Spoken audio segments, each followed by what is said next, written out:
To put it mildly, I was unlucky in a relationship. My ex-wife got into a terrible accident, and a new girl I dated for a long time cheated on me and got pregnant by another man and wanted to convince me that the child was from me. So after a while, I met her. Charming and beautiful. She had everything I needed and I wanted to marry her. But there was one thing. Recalling that day, I realized that I should have foreseen where it all would lead. My encounter with Monica happened entirely unexpectedly. I had gone shopping at the local supermarket. Crossing the parking lot, I saw a woman in tight jeans and high heels, pushing a shopping cart. She caught my attention. I hurried after her into the store, my eyes fixed on her figure and elegantly moving legs. At one moment, I nearly collided with her with my cart, but managed to stop just in time. Looking up, I noticed a tattoo that covered almost her entire back. It was visible from under the top of her clothing and peeked out from under the sleeves. Apologizing, I decided to strike up a conversation. "Excuse me, I have a question for you."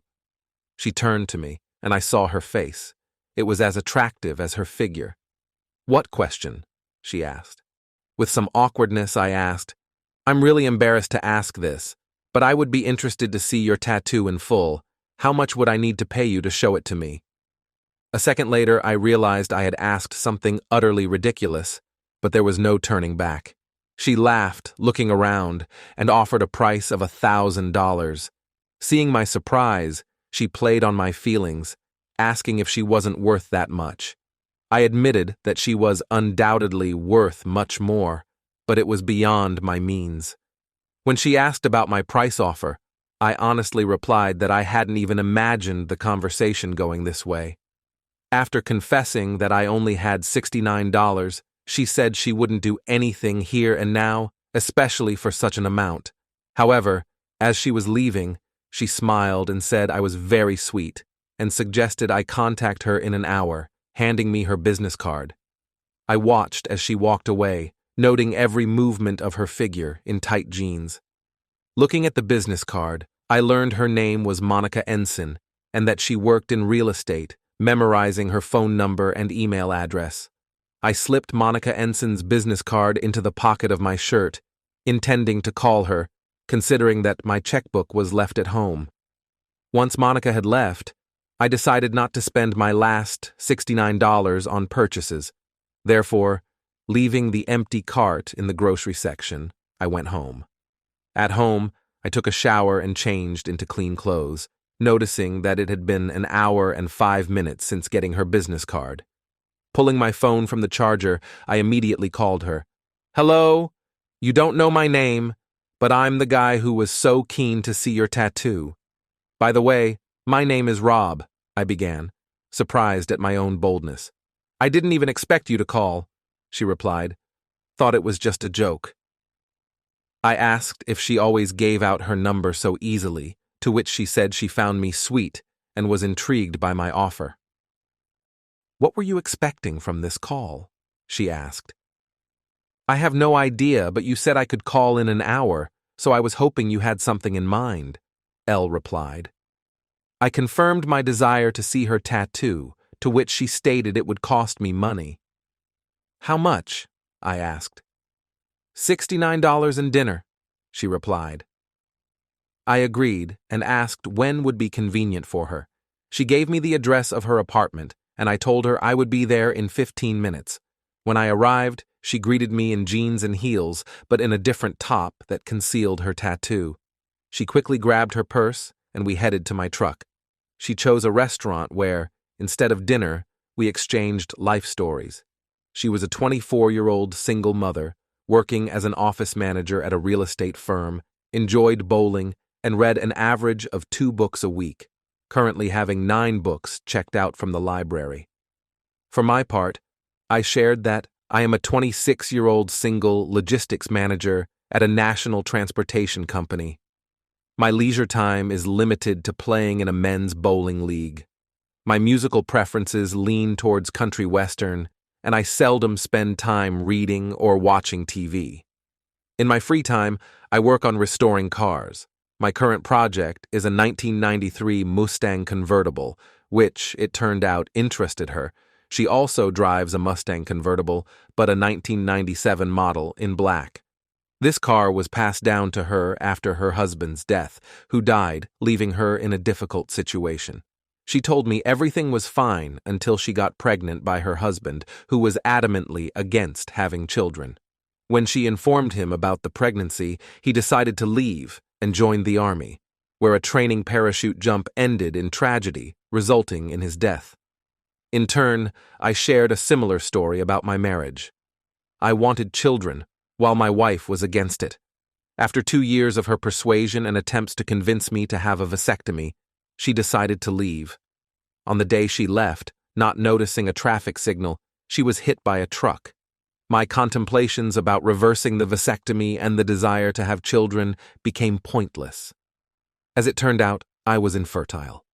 I also told her about a case with a girl who claimed I was the father of her child. I offered to do a DNA test, which ultimately showed I was not the father, and then I approached her with the question of how she could claim she never used contraceptives, considering we had made love on the riskiest days of her cycle, yet I still could not conceive a child with her.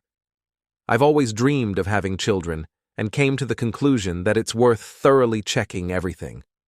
When it became clear that to fulfill my dream, I would need to find a woman who already has children, and by a happy coincidence, I met Monica, who was just right for this role.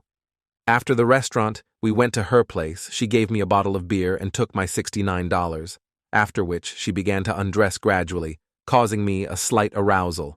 She took off her top, but I never got to see her tattoo in full.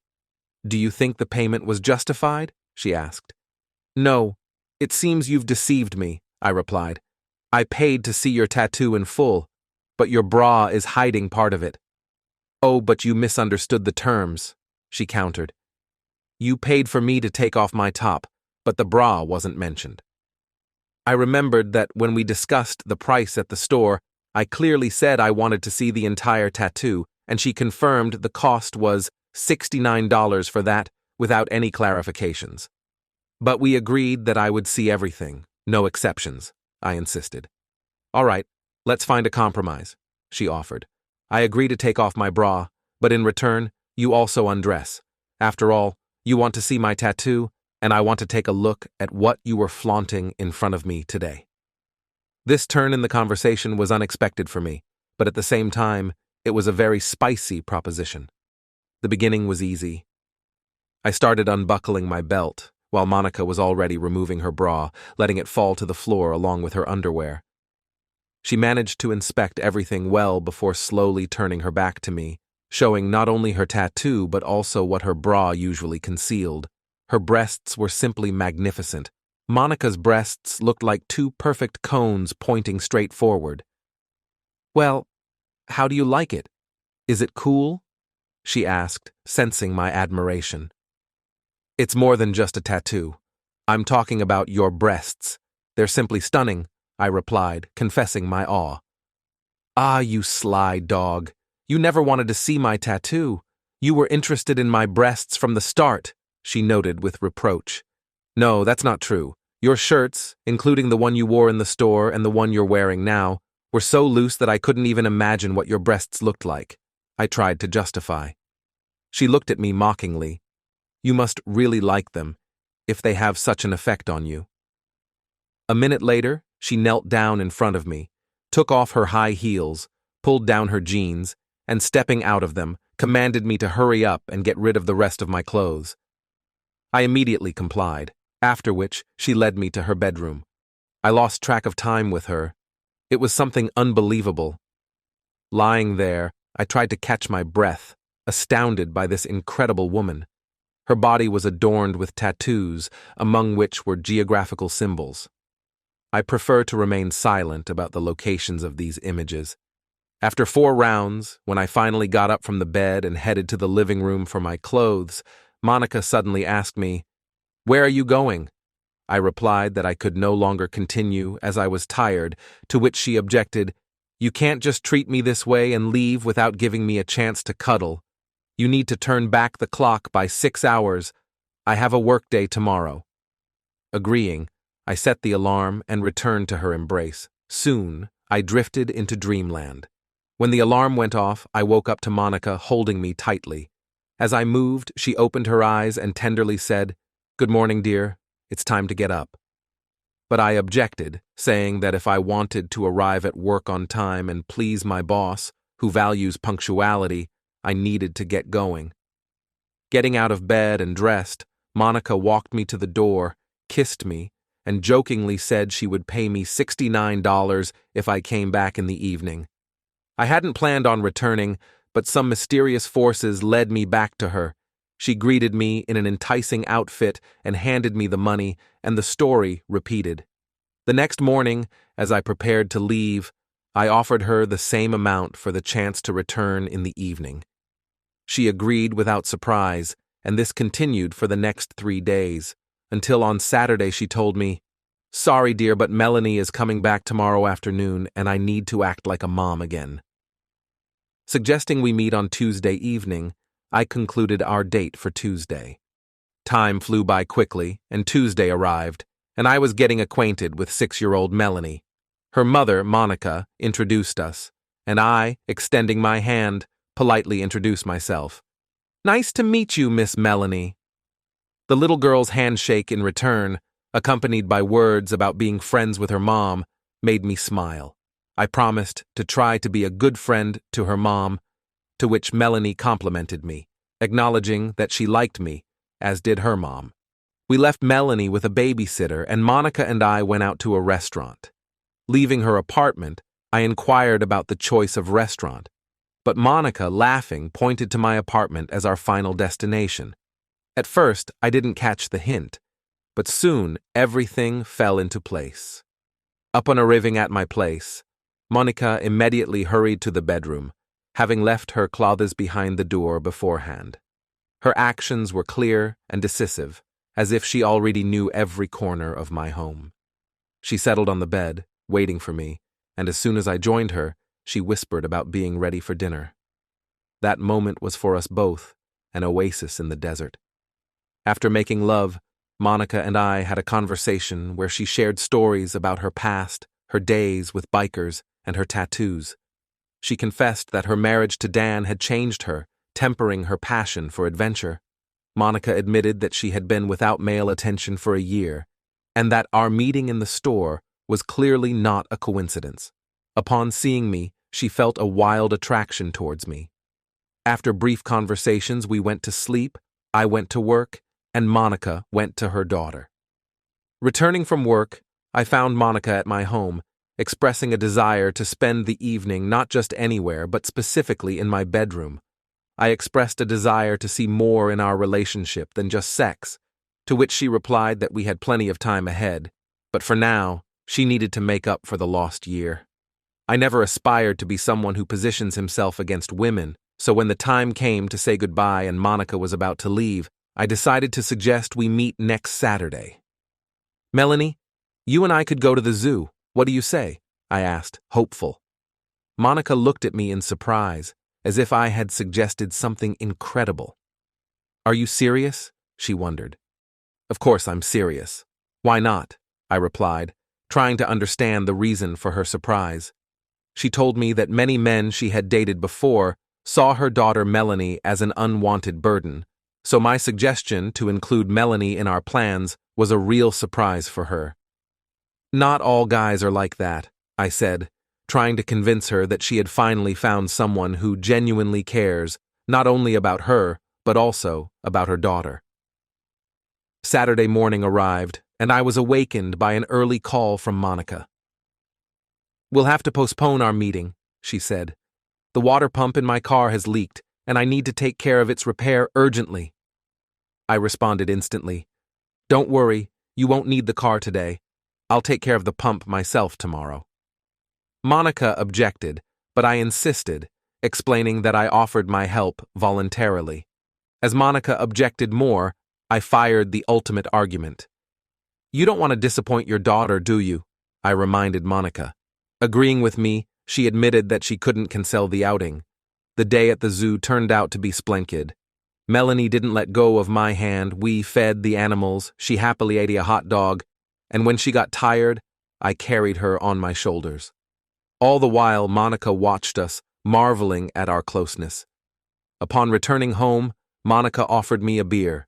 Barely had I settled on the couch when Melanie climbed onto my lap.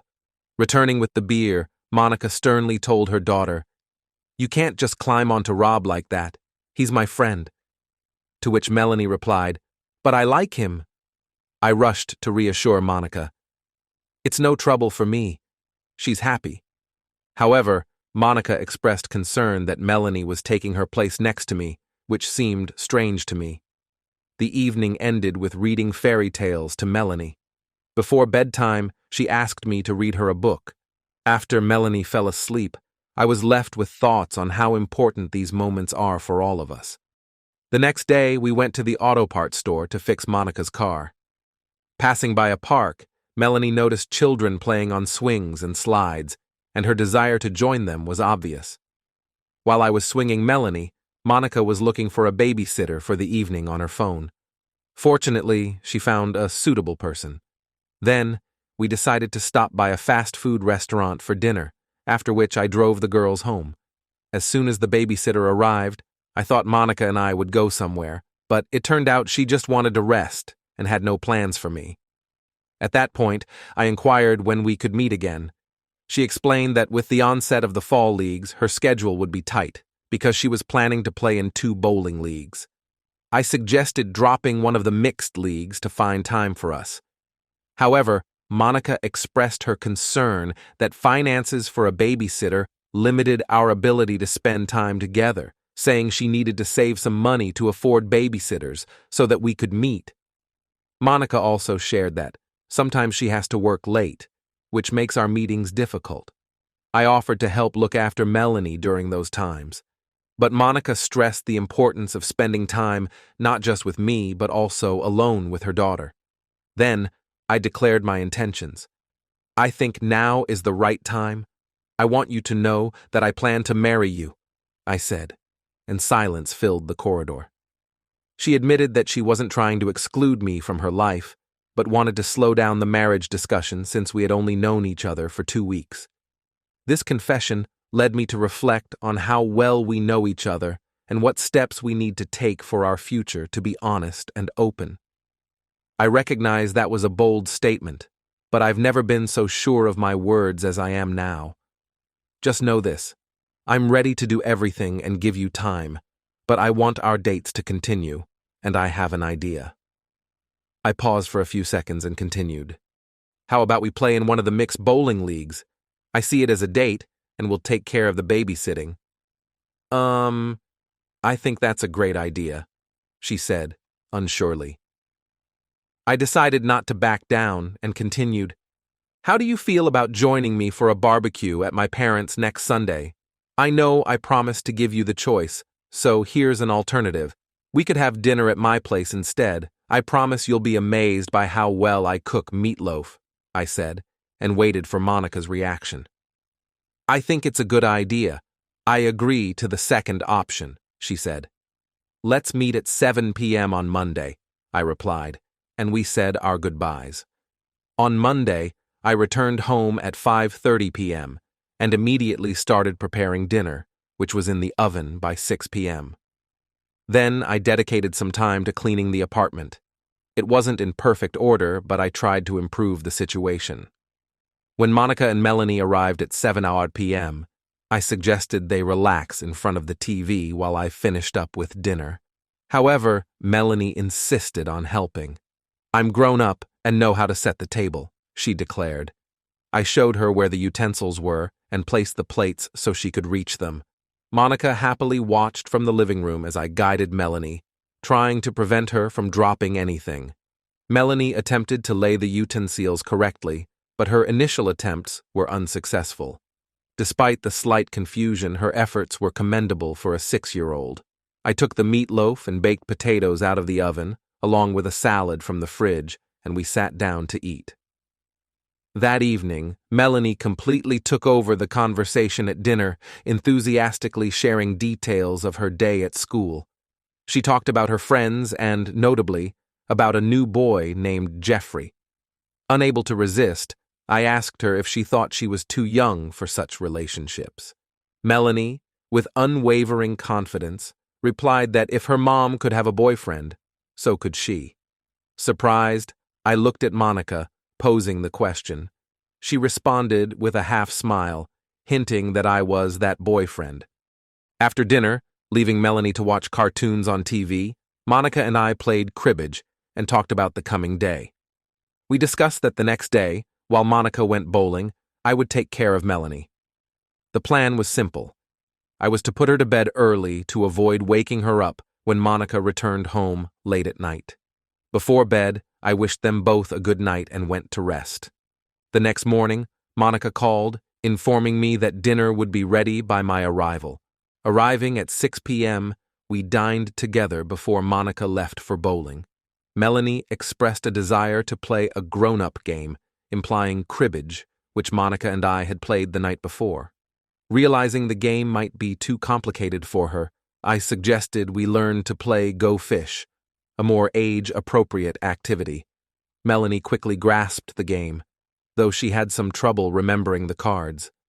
The evening passed in a warm and cozy atmosphere, ending with cartoon watching and reading before bed, until Melanie fell into a deep sleep. Returning home at 9:45, Monica shared with me the story of her evening. She was on cloud 9, telling me about her luck in winning the jackpot, even though she was just 6 points shy of a complete triumph. We exchanged tender kisses and lounged on the sofa for a bit before I headed home. The next morning, at 6:30, I picked up Monica, and by 10:07, we were on our way to a joint bowling outing, where I was to meet new teammates. In our mixed league, teams had to consist of at least 2 women or men, and our lineup was diverse: Bill and Paula, Martin and Susan, Monica and me. Due to my low average score, I was placed first, followed by Susan, then Paula, Monica, and Bill. We started off great and won all 3 games, and I had a wonderful evening, showing an average score over the 3 games. After successfully finishing the last game in the league, Monica and I decided that I needed a new bag, so I headed to the store, and Monica said she would wait for me at the bar. With the new bag, I went to the bar, where I found Monica with an unfamiliar man. Approaching the table, I decided to join them, expecting Monica to introduce me. Instead, the stranger expressed his displeasure at my presence. Calmly asking Monica who had taken the table first, I stated that Monica was my girlfriend and that since we came together, we would leave together. The suggestion to discuss the matter in the parking lot quickly resolved the situation. The man preferred to leave. As soon as he was out of sight, Monica confessed that she had met with him a couple of times, but decided that 2 meetings were enough. He, however, was unwilling to accept the rejection. Hopefully, after today, he will finally understand. Jokingly calling me her hero, Monica added that she saved me from trouble for her own sake. We spent the rest of the evening together, playing and enjoying each other's company until it was time for her to go home and relieve the babysitter.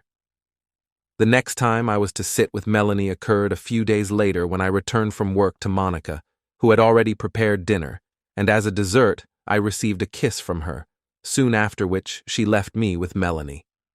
That evening we played cards again. The next day, Monica was to go bowling again, so I came in the evening to sit with Melanie, who this time tried not to sleep until Monica returned. When Monica came back, I had already put Melanie to bed. After Melanie fell asleep, Monica and I settled on the sofa, where we kissed for about 20 minutes. Then Monica suddenly pulled away, calling all this silly, took my hand, lifted me from the sofa, and led me to her bedroom.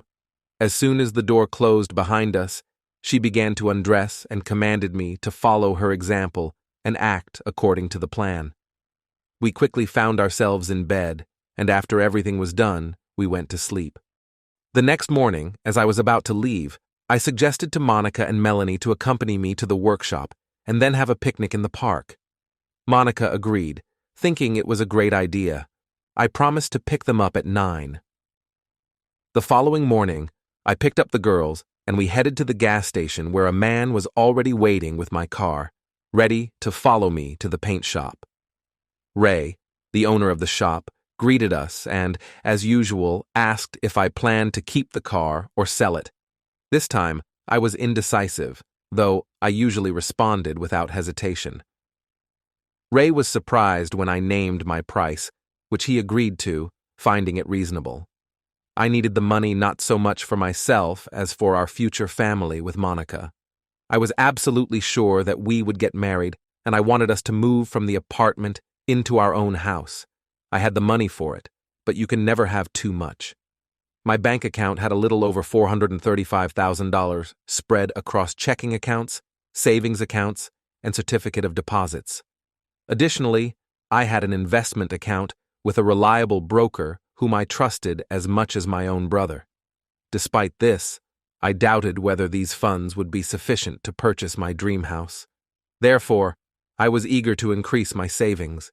Many wondered why I lived in a rented apartment with such a substantial amount in the bank. The fact was that living alone, I did not need anything more. But after breaking up with Karen and until meeting Monica, I hadn't met a woman who made me think about anything more than just an apartment. My fortune was the result of my father's hard work, who owned an insurance business. When I married Karen, he convinced me to take out life insurance for both of us, considering our ages at the time. Thanks to this, when Karen passed away, I received a payout of $500,000. Despite having credit cards, I preferred to pay in cash, maintaining my financial well-being. One day, after discussing possible car projects with Ray and leaving my Mustang with him for repair, I spent the day in the park with the girls, enjoying a picnic. After returning the girls home, I prepared for an evening with Monica. Picking her up at 6, I decided to arrange a proper evening without asking her preferences. We dined at a restaurant and then went to a bar to dance. The evening ended with a return to my apartment after midnight. Thanks to a babysitter Monica had found for Melanie, we did not have to rush. Eventually, we went to bed only at 3 in the morning. After Sunday lunch, Monica warned me about her plans with Mel to visit their mother, which could postpone our meeting until Tuesday. On Monday, returning home from work, I decided to search for a suitable car for my next restoration project. My choice fell on a '91 Silverado, and I successfully closed the deal. The following 2 months passed almost monotonously, making me think about the future of our relationship, about the possible pain of parting. One Saturday, when my mother found a babysitter for the evening, we decided to spend some time alone together. The evening began with dinner, evolved into light-hearted fun with dancing. Returning home, I poured Monica a drink, and then, unexpectedly for myself, I got down on one knee and proposed to her. Instead of the expected joy, Monica looked away.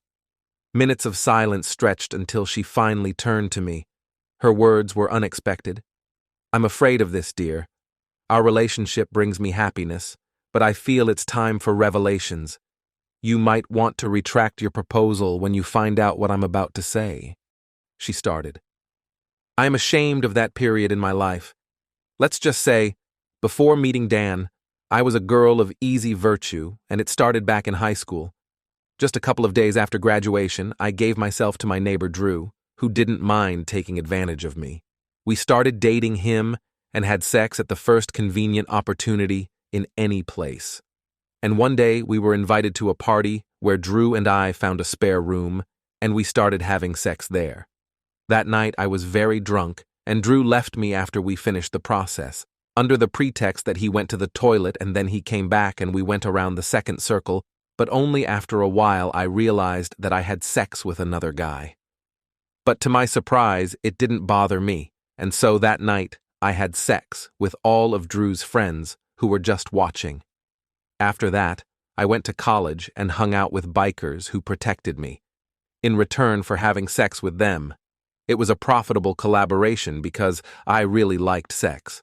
Archie was an alpha male and often took advantage of me. This lifestyle lasted for quite a long time until I met Dan and we got married. It was love at first sight, and for his sake I decided to forget my past life. But as a result of our relationship, I got pregnant, and it was terrible because Dan didn't want children. Monica paused briefly and continued, reflecting on the past, I realized that perhaps I should have complemented taking pills with using a diaphragm, which I did not do, and then I wouldn't have become pregnant. Dan assured me that it was not a problem and suggested abortion as a solution. Despite my reluctance to become a mother, I could not agree to the abortion. Dan and I argued until it was too late for the procedure, after which he left home and enlisted in the army. His decision to leave me provoked anger in me, and a month after his departure, I mentally dismissed him and called Archie, who spent 2 days at my place. On the third day, he brought Max along and Ted the following day. The guys decided it would be interesting to have sex with a pregnant married woman. I returned to life with multiple partners and group sex, which I enjoyed. Sitting in the back seat of Archie's car, I started having contractions. A month after Melanie's birth, I learned about Dan's death, but this news did not affect me at all. His departure was a relief to me, especially when the doctor said I could return to sexual life. Leaving Melanie with my parents for the weekend, I reconnected with Archie and spent time with him. After returning to my parents to pick up Melanie, a sense of guilt for leaving her started to grow inside me. The following week, Archie and a few others spent the night with me. Once, when Melanie cried, I was so absorbed in sex that I ignored her screams. When the guys left and she was still crying, I realized what I had done. That night enveloped me in true guilt and made me take control to become a better mother. Monica began to cry, and I decided to support her, saying, "It might seem strange, but I always imagined that one day I would become part of Melanie's life. Deep down, I doubted whether I should tie my life to a woman who already has a child. However, now that I've met you, all my doubts have taken a back seat. You've left your past behind and fully devoted yourself to being Melanie's mother. Whatever you've gone through in the past, it doesn't matter to me now. Today, I see before me a woman whom I want to propose to become my wife. My past is not without its dark chapters, and I can't say I'm proud of everything in it. Our life began the day we met in King Soopers, and everything before seems irrelevant. But I must be honest with you. People I used to associate with might re-enter our life at any point. These people were not kind. I can't even imagine what problems they might bring. I'm not sure if you want to face this, but I'm ready to defend our family if necessary. The question is, do you think it's worth it? You know, I've always dreamed of having a family and children, and the only way to fulfill this dream is to start a family with a woman who already has a child. I'm sure Melanie won't mind if you become my wife, I concluded. For her sake, if it comes to that. If Melanie agrees, then I suppose I should say yes, Monica said. And there we stood before the altar at a civil ceremony surrounded by our parents, who became our witnesses. After 3 years of happy life following our wedding, we faced our first serious problem. Until that moment, there were only minor troubles when Melanie's old friends tried to interfere in our life, but it all ended after one event made them back off. Archie's 4-day hospital stay made it clear that I do not like it when someone tries to harm my family. One evening, Monica came back from work with alarming news. She told me about a serious problem that had arisen in the office. One of her friends visited Alex, our sales agent, and this friend turned out to be someone from my past when I was involved with the biker scene. Barney, that was the person's name, recognized me in one of the photos. Alex passed me a threat from Barney. If I did not agree to his terms, he would spread compromising information about me in the office and in the restaurants where we liked to dine. We decided not to succumb to his threats. Monica came up with a plan to lure Barney to our home under false pretenses. She told him that I would be out of town for 3 days and that she would be lonely. Monica convinced him that there was a chance for intimacy if he came over when I supposedly called her. We arranged for Barney to arrive at 9:30 p.m. after Monica had put Melanie to bed, and that he had to leave before 6 a.m. before our daughter woke up. When Barney arrived, Monica greeted him at the door wearing only a pair of sandals. She seductively led him to the bedroom, playing on his desires and promising that he could have what I supposedly never allowed, to be with her in a special way. We used this moment to solve the problem once and for all, preventing further blackmail. I was outside the bedroom door when he entered our house, and a couple of seconds later I jumped out at him, hitting his empty head with a bat. He fell down and clearly lost consciousness. After that, we laid him on the sofa and began to interrogate where the dirt on Monica was. It was extremely funny to watch how his pants got wet from fear. Thanks to our plan, Monica and I were able to get rid of any evidence about her past life, and when it seemed that our life would finally become calm and happy, one Saturday evening, my phone rings. I pick up the phone and hear the voice of a serious man who introduced himself as a detective. He told me the terrible news that Monica was brutally beaten by a group of bikers, and unfortunately, she passed away. I threw the phone against the wall with all my might and started sobbing. I stayed to raise Melanie, who became like my own daughter. I did not expect such an outcome when I offered Monica to show me her tattoo for $69. That's the end of the story. Write your opinion in the comments about this story. It will be interesting for us to read it. Also, do not forget to like and subscribe to our channel so as not to miss new, equally interesting and exciting stories. Good luck!